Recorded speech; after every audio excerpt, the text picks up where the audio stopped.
प्रेमाची गोष्ट या मालिकेच्या 24 ऑक्टोबरच्या भागामध्ये रात्रभर बिल्डिंगच्या बाहेर कॉरिडॉरमध्ये बेंचवरती बसून आता पहाटे पहाटे सागर घरामध्ये येतो आणि हे सगळं सावनी पाहते आणि ती विचार करते, अच्छा म्हणजे सागर ऑफिसला काहीच गेला नव्हता, सागर हा इकडेच बेंचवरती बसला होता, तर आता तर खरी धमाल येणार आहे, या मुक्ताला आता मोठा धडा बसणार आहे असं म्हणत सावनी मनातल्या मनात खुश होते। मग आता इकडे सागर दार लावतो आणि दार लावून तो आता मुक्ताच्या म्हणजे आपल्याच बेडरूम मध्ये जायला निघतो। तोपर्यंत मुक्ता छानपैकी आवरून आपल्या सागरला प्रेम सांगण्यासाठी मस्तपैकी बसलेली असते, पण रात्री तिचा कधी डोळा लागतो तिलाच कळत नाही आणि बसल्या बसल्या मुक्ता झोपी गेलेली असते। मग सागर येतो आणि हळूच आता वॉशरूम मध्ये जाण्यासाठी आपले कपडे घेतो। त्याची फ्लाईट तर मध्यरात्रीची असते, पण तो सकाळीच घरातून निघणार असतो जेणेकरून पुन्हा एकदा पाय त्याचा घरात अडकायला नको।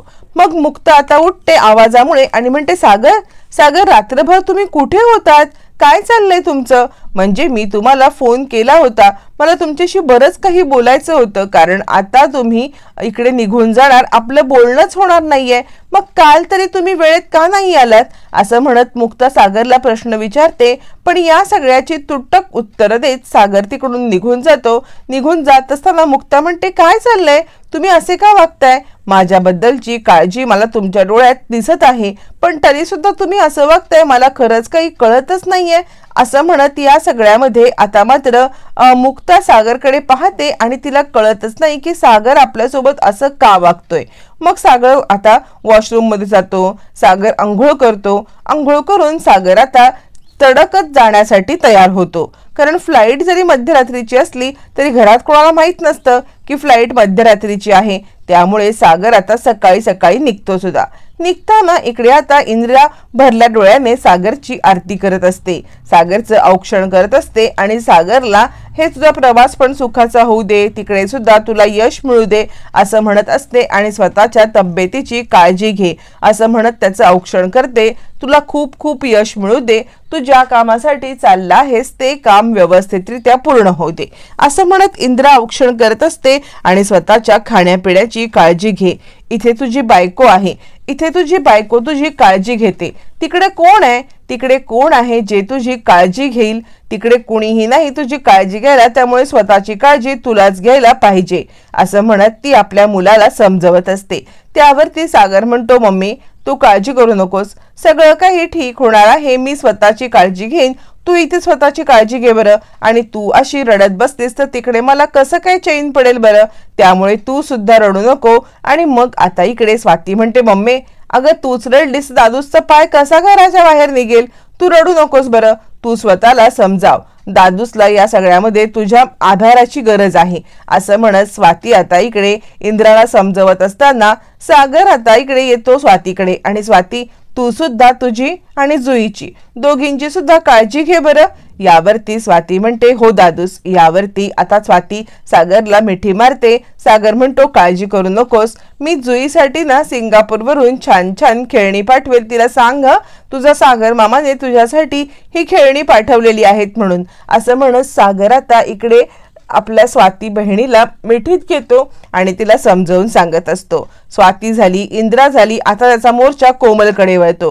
कोमलकडे आल्यावरती तो सांगायला लागतो, अभ्यास कर बरं कोमल, आणि या सगळ्यामध्ये कॉलेजमध्ये टॉप करायचंय तुला, छानपैकी अभ्यास कर, मस्तपैकी राहा असं म्हणत तो कोमलला समजवतो। कोमलला समजावून झाल्यावरती मग तो लकीकडे येतो आणि म्हणतो, हे बघ आता मी इकडे नसताना या घराची या परिवाराची सगळी जबाबदारी तुझ्यावरती आहे, तू आता या परिवाराला व्यवस्थितरित्या सांभाळशील याची मला खात्री आहे, पण आता तुझा बालिशपणा गेला पाहिजे आणि आता तू मॅच्युअर आहेस, या सगळ्यामध्ये घरच्यांची काळजी घे, कुटुंबाची काळजी घे, स्वतःची सुद्धा काळजी घे असं म्हणत प्रत्येकाला तो आता इन्स्ट्रक्शन देत असतो। सगळ्यांना इन्स्ट्रक्शन देता येता तो मुक्ताकडे येतो आणि आता मुक्ताच्या समोर तो उभाच राहतो। काहीही न बोलता सागर फक्त उभा असतो। त्यावेळेला तो मुक्ताला पुन्हा बोलतो, खरं सांगायचं तर तुम्हाला काहीही सांगण्याची गरजच नाहीये, काहीही सांगण्याची गरज नाही, कारण तुम्ही खूप मॅच्युअर आहात, तुम्ही या घराची काळजी घ्याल, या घरातील लोकांची काळजी घ्याल, फक्त तुम्हाला इतकंच सांगणं आहे मला की या घराची, या घरच्यांची, सगळ्यांची काळजी घेत असताना तुम्ही स्वतःची सुद्धा काळजी घ्या, तुम्ही स्वतःला सुद्धा जपा आणि त्याचबरोबर स्वतःची काळजी घेतली तर मला बरं वाटेल असं म्हणत इकडे आता मुक्ताला सागर सांगत असतो। त्यावरती मुक्ताला अचानकच काहीतरी आठवतं आणि मुक्ता म्हणते, सागर 1 मिनिट थांबाल का?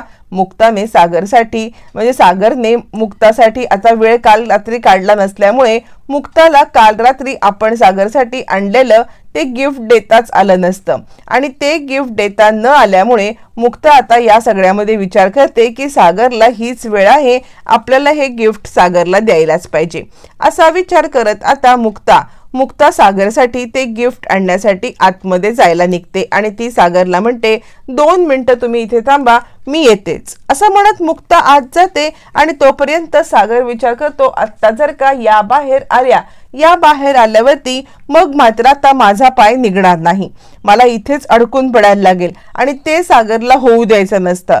त्यामुळे सागर आता इकडे इंद्राला म्हणतो, मम्मी मी निघतो, माझी फ्लाईट मिस होईल। त्यावरती मग मात्र आता इकडे इंद्रा म्हणायला लागते, अरे थांब। स्वाती म्हणते, अरे दादूस थांब ना, वहिनी काय बोलली बघितलंस ना, वहिनी काहीतरी आतमध्ये गिफ्ट आणण्यासाठी गेली आहे, तर तू थांब तरी 2 मिनिटं।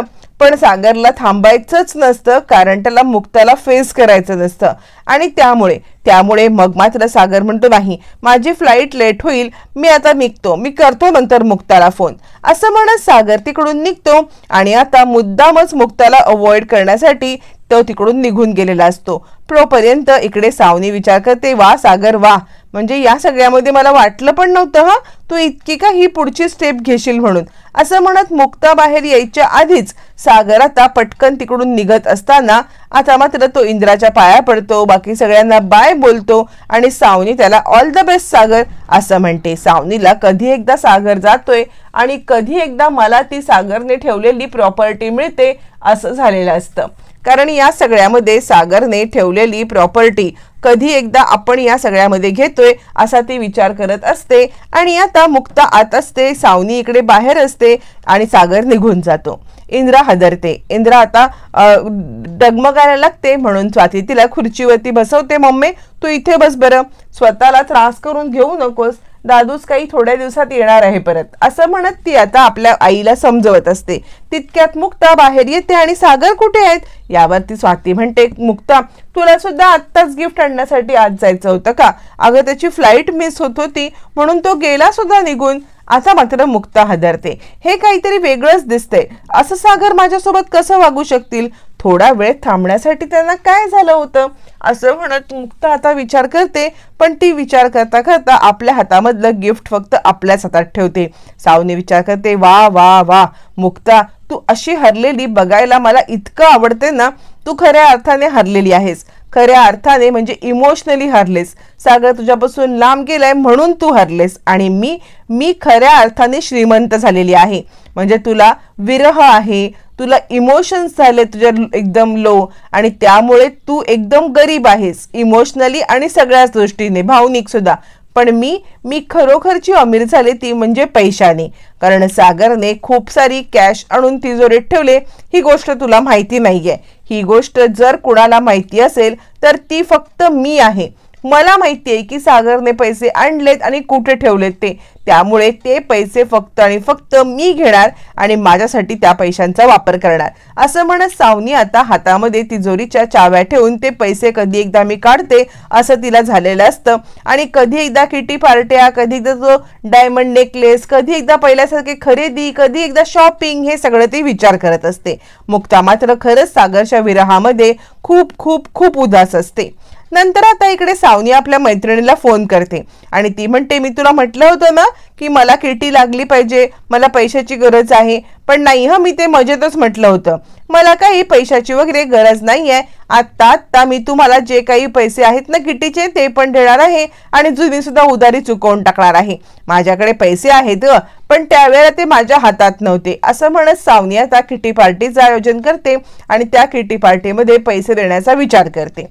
तोपर्यंत इकडे आता स्वाती आणि इंद्रा बोलत असतात. इंद्रा सांगते, शेवंताचा फोन आला होता. शेवंताने आज मांदेली घेतली.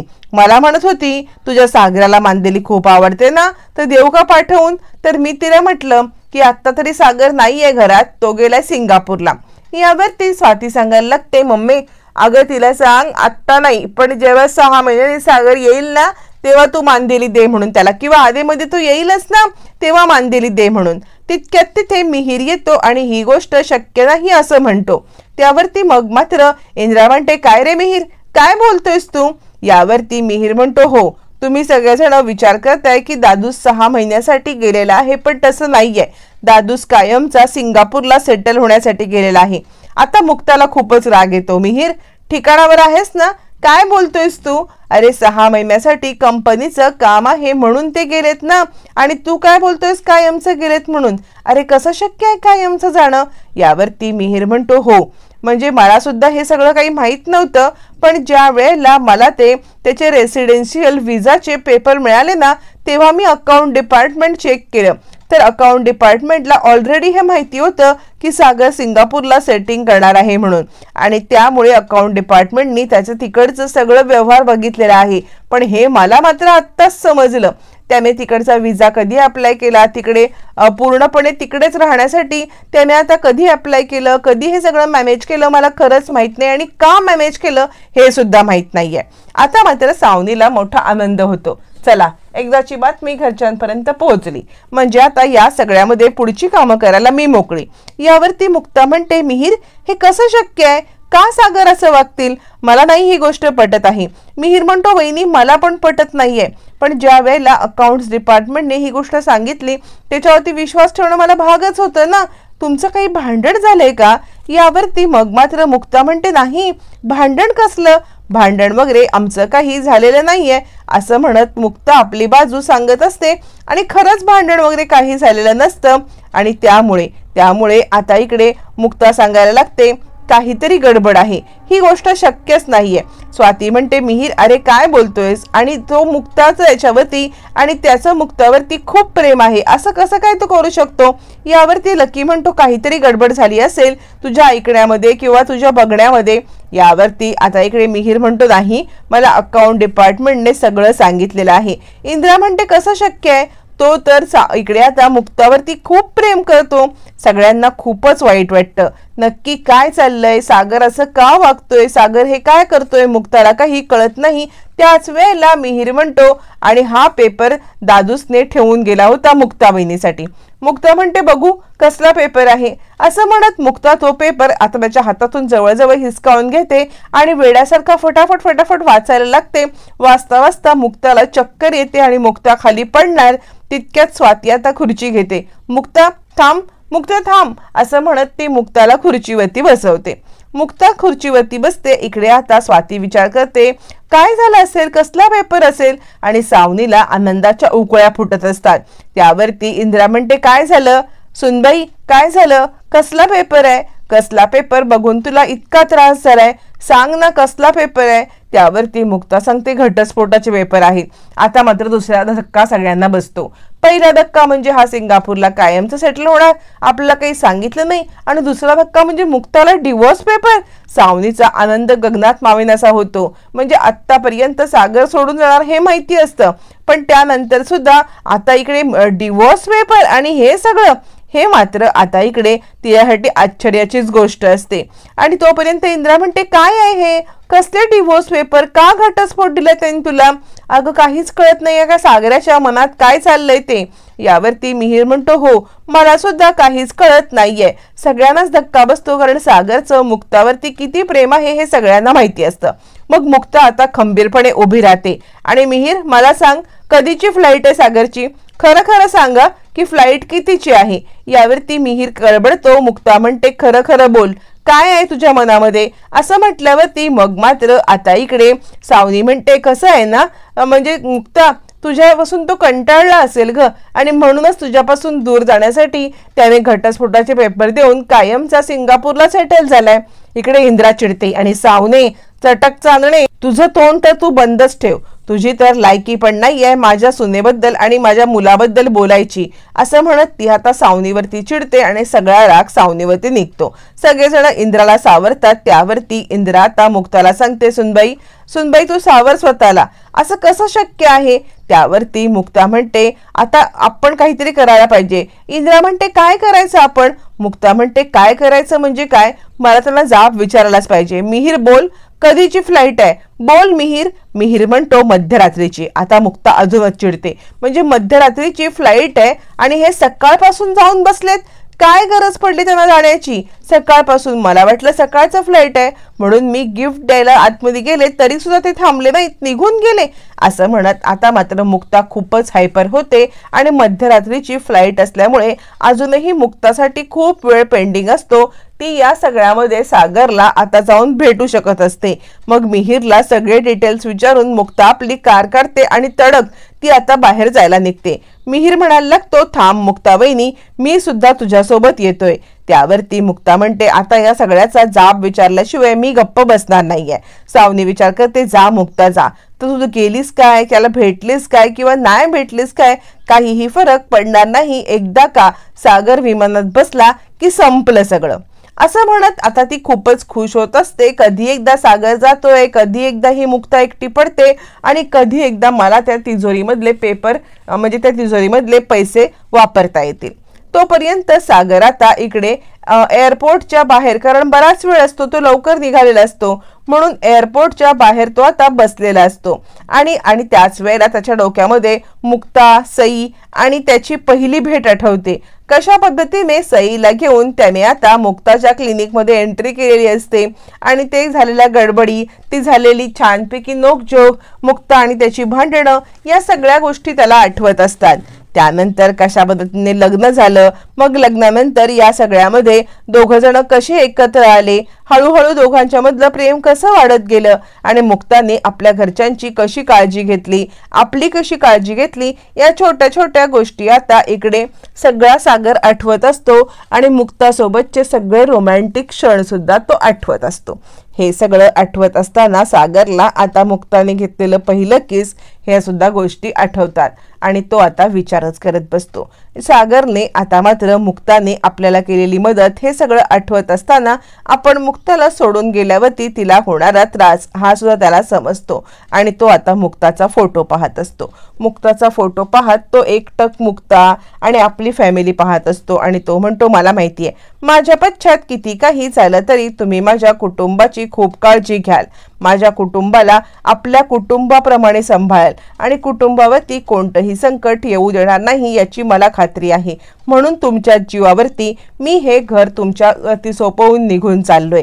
कसं आहे, आणि आशू म्हटला त्याप्रमाणे तुम्हाला काय कितीही मुलं भेटतील, म्हणजे तुमच्या मागे मुलांची लाईन लागेल, लाईन. या सगळ्यासाठी तुम्हाला माझी खरंच काही गरज नाहीये किंवा माझा कोणताही अडसर नको आहे.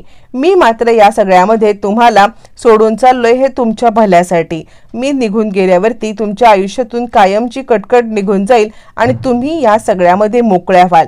या सगळ्यात मोकळ्या होऊन तुम्ही मात्र आता या सगळ्यामधून नवीन आयुष्याची सुरुवात कराल. आशूने म्हटल्याप्रमाणे तुमच्या आयुष्यामध्ये कितीही मुलं येऊ शकतात, मुलांची लाईन लागू शकते आणि तुम्हालासाठी जो योग्य आहे तो तुम्ही निवडाल याची मला खात्री आहे. आता माझ्या इथे राहण्यामुळे तुमच्या आयुष्यात कोणताही अडथळा येणार नाही, म्हणून मी तुम्हाला सोडून चाललोय, तुम्हाला कायमचं मोकळं करतोय. मोकळं कसलं, मी तुम्हाला या सगळ्यामध्ये आता मात्र एक स्वतंत्र आयुष्य देतोय, असं म्हणत सागर आता आपल्याशीच बोलत असतो आणि तो विचार करत असतो की या सगळ्याबद्दल मुक्ताला आत्ता त्रास होईल कारण तिला सवय झाली माझी, पण मला खात्री आहे की सवयीचा फार वेळ जास्त आपण विचार करू शकत नाही, त्यामुळे सवय सुद्धा मिटेल आणि आता तुम्ही माझ्या कुटुंबाची व्यवस्थित काळजी सुद्धा घ्याल. यावरती सागर स्वतःशी म्हणतो, आत्ता जर का मुक्ता इथे असत्या तर म्हटल्या असत्या की माझ्या कुटुंबाची काळजी, माझ्या कुटुंबाची काळजी असं म्हटलं असतात तुम्ही मला की आपलं कुटुंब आहे ते तुम्ही माझं काय म्हणताय आणि यात सुद्धा तुम्ही माझ्याशी भांडत बसला असतात असं म्हणत इकडे आता सागर मुक्ता आणि आपल्या मुलीचा आणि मुलाचा फोटो पाहत असतो। हे सगळं करत असताना मुक्ता तोपर्यंत एअरपोर्टवरती पोहोचलेली असते। सागर याच वेळेला मुक्ताकडे पाहतो आणि काय काय चाललंय काय तुमचं, म्हणजे तुम्ही या सगळ्यामध्ये मला सोडून जाण्याची हिम्मत कसे करू शकता असं म्हणत मुक्ता सागरला डायरेक्ट जाब विचारते। मुक्ता समोर आल्यावरती सागरला समजतच नाही की या सगळ्यामध्ये आपण तर यांना आपण निघून गेल्यावरती डिवोर्स पेपर द्यायला सांगितले होते आणि आपण इकडे आहोत याची त्यांना कल्पना पण नाहीये, मग ह्या इकडे का आलेल्या आहे, त्यांना कसं काय कळलं की आपण इथे आहोत ते असं म्हणत इकडे आता सागर चिडतो। म्हणजे सागर थोडासा इमोशनल होतो आणि समोर येतो। त्यावरती मुक्ता म्हणते काय आहे हे डिवोर्स पेपर, मला डिवोर्स देऊन तुम्ही कुठे चाललेले आहात, मला डिवोर्स देऊन सिंगापूरला कायमचं राहायला चाललेले आहात का, मला सगळं समजलेलं आहे असं म्हणत मुक्ता जाब विचारायला लागते। मुक्ता जाब विचारते आणि खरं सांगायचं तर सागरकडे कोणत्याही प्रश्नाचं उत्तर नसतं, काहीही उत्तर द्यायला सागरकडे काहीही नसतं, त्यामुळे तो गप्प बसतो। मुक्ता म्हणते माझ्यापासून तुम्हाला डिवोर्स पाहिजे आणि त्या कारणासाठी तुम्ही बाहेर पडलायत आणि कायमचं सिंगापूरला निघालायत, म्हणजे मला न सांगता कायमचं सिंगापूरला जाण्याची तुमची हिम्मत तरी झाली कशी असं म्हणत आता मुक्ता चिडते आणि मला सोडून जाण्याची हिम्मत तुम्ही केलीत तरी कशी, तुम्हाला एक गोष्ट समजत नाही का या सगळ्यामध्ये मी तुमच्यावरती किती प्रेम करते, मी तुमच्यावरती प्रेम करते आणि इतकंच नाही तर या सगळ्यामध्ये तुम्ही मला सोडून जायची हिम्मत सुद्धा करू शकत नाही, जर तुम्ही मला सोडून जायची हिम्मत केली तर असं म्हणत मुक्ता आता हे सगळं विचारते। सागर म्हणतो तर काय कराल तुम्ही असं म्हणत सागरने मुक्ताला विचारल्यावरती मग मात्र मुक्ता आता जे डिवोर्स पेपर सागर ठेवून गेलेला असतो ते डिवोर्स पेपर टराटरा फाडते आणि सागरच्या तोंडावरती फेकून देते। सगळे लोक तिकडे असतात आणि मुक्ता ते पेपर फाडून सागरला घट्ट मिठी मारते। डिवोर्स गेला उडत, मी तुम्हाला कुठेही जाऊ देणार नाही, माझं तुमच्यावरती नितांत प्रेम आहे असं म्हणत ती सागरला मिठी मारते। एअरपोर्टवरती आलेली सगळी लोक हे पाहायला लागतात आणि सगळेजण जोराजोरात टाळ्या वाजवायला लागतात। अखेर मुक्ताने सागरला थांबवलेलं असतं, आपल्या प्रेमाची कबुली पण दिलेली असते आणि या सगळ्यामध्ये सागर मुक्ता आता कायमचे एकत्र आलेले आहेत आणि या सगळ्यातून नवीन एक सुरुवात झालेली आहे। सागर मुक्ताच्या नात्याची नवीन सुरुवात, तर सावनीचे सगळे आता इरादे फेल झालेले आहेत। आता या सगळ्यामध्ये सावनीने जे पैसे चोरण्याचं प्लॅनिंग केलंय ते कसं काय फ्लॉप करणार मुक्ता आणि आता सावनीला रंगेहात कशी काय पकडणार हे मात्र येणाऱ्या भागातच कळणार आहे।